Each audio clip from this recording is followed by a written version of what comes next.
Welcome, listener, to another deep dive. Today, we're really going somewhere fascinating. We are, beyond just history. Right? Exactly. Into a world where the sacred, the divine, and just everyday life were completely intertwined. Get ready, because this might really shift how you see ancient civilizations.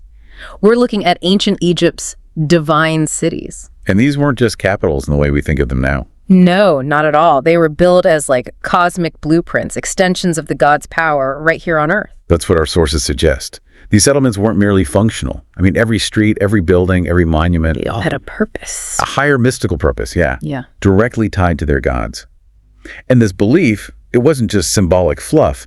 It dictated, well, almost everything. How they built things, who was in charge, the whole structure of society. Precisely. Okay, let's unpack this. First example, Memphis. Right, Memphis. We usually just think, okay, Egypt's first capital, pretty straightforward. But it gets much more interesting. Our sources say it was believed to be the actual home of Ptah.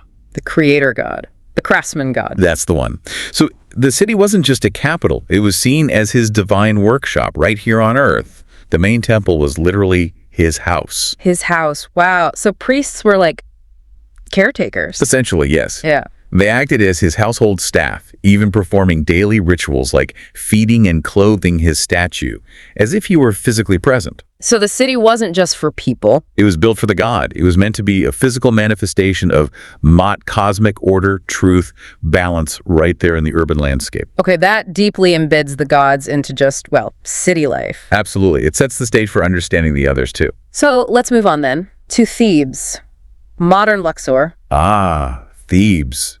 Homer called it the city with 100 gates. Gives you a sense of the scale. Huge scale, but dedicated to Amun-Ra, king of the gods. Exactly. And this made Thebes an absolute powerhouse, both religiously and, crucially, economically. Well, take the Karnak temple complex, just that one part of the city.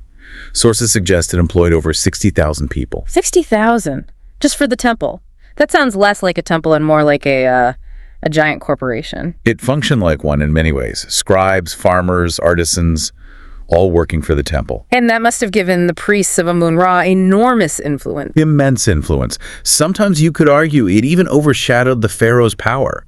The divine purpose translated directly into real-world societal and economic control. A whole network across Egypt. Wild. Okay, next one sounds different.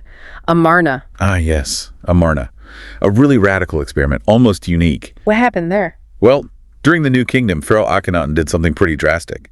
He just abandoned Thebes. Abandoned Thebes, the center of Amun-Ra's power. Yep, and built an entirely new city from scratch out in the desert, Amarna, dedicated to just one god, the Aten, the sun disk. Whoa, okay, that's bold. So wide streets focused on the sun, but why? Was it just a religious thing or something else? It was definitely religious, but you have to think it was also a profound political move. Trying to break the power of those Theban priests. Almost certainly. Akhenaten centralized power around himself and his chosen god. But, our sources also show how fragile this was. Fragile how? After Akhenaten died, the whole project just collapsed. Amarna was abandoned, dismantled. They literally tried to erase it brick by brick. So a challenge to the old power structure that was quickly put back down. Exactly. A really stark reminder of how quickly things can change and then change back. Okay, one more. Elephantine Island, down south, right, on the border. That's right, near Aswan, at the first cataract of the Nile. Its divine purpose was tied directly to the river itself. The Nile flood. Precisely. They believe the annual inundation, the lifeblood of Egypt, actually originated from a cavern beneath the island. And a god controlled this. Num, often depicted as a ram-headed god. He was the lord of the cataracts, the one who controlled the floodgates, so to speak. Okay, interesting belief, but how did that affect, running the country? Very directly. The priests of Num, on Elephantine, used something called a nilometer. A measuring device. Yes, basically a staircase or going down to the river, with markings to measure the height of the flood. Okay. And based on how high the flood reached, they calculated the expected harvest, which in turn directly determined the tax assessment for the entire country. Wait, so the priests measuring the flood level set the taxes for all of Egypt? That's how it worked.